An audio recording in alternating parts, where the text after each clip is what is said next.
হর হর মহাদেব। আজ সকালে বেরিয়েছিলাম একটু হাঁটতে। তো আজ একটা কথা আমার বলতে খুবই ইচ্ছে করছে যে তোমরা অনেকেই বলো যে বসন্তকাল সবচেয়ে বেশি সুন্দর, কেননা বসন্তকাল পলাশের ছোঁয়া, নানান রঙের খেলা। কিন্তু আমি বলবো গ্রীষ্মও কিন্তু কোনো অংশে কম না। আমার মনে হয় বসন্ত থেকে গ্রীষ্মটাই বেশি সুন্দর, কেননা গ্রীষ্মে বেরোয় নানান রকমের ফুল, নানান রকমের ফল।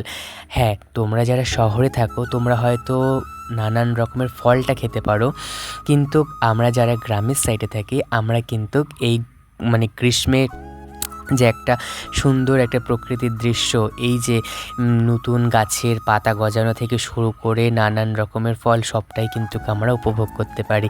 হ্যাঁ, সে তো গরম থাকবেই, আর এই এত গরম থাকে বলে আমরা বর্ষার আনন্দটা নিতে পারি, বর্ষাটা আমরা উপভোগ করতে পারি, তাই না বলো? এখন আমরা চলে আসলাম একটা নদীর সাইডে।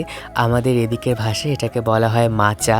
আর এই গরমের সময় মাচাতে বসেই কিন্তু সবাই আড্ডা দেয়। তো আর এদিকে দেখো কত সুন্দর টাটকা টাটকা শাক তুলছে। আর এখন আমি তোমাদেরকে যেটা দেখাবো সেটা হলো, দেখো আমাদের গ্রামের এই সাইডে এখনও কিন্তু নৌকোতে করে মানুষ নদী এপার থেকে ওপার হয়, যেটা এখন সাধারণত দেখাই যায় না, যেটা আমরা হয়তো সিনেমা সিরিয়ালে দেখতে পারি। আর হ্যাঁ, যেটা তোমাদের বলতে ভুলে গেছি, আমরা সকালে কিন্তু দুটো বেল পেয়েছিলাম, যেটা দাদা একটা নিয়েছে, আমি একটা নিয়েছি। আজ বাড়িতে গিয়ে বেলের শরবত খাবো।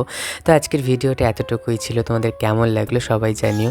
আমার মিনি ব্লগগুলো তোমাদের যদি ভালো লাগে তাহলে সাবস্ক্রাইব করতে একদম ভুলো না। সবাই খুব ভালো থেকো, দেখা হচ্ছে পরের ভিডিওতে। বাই।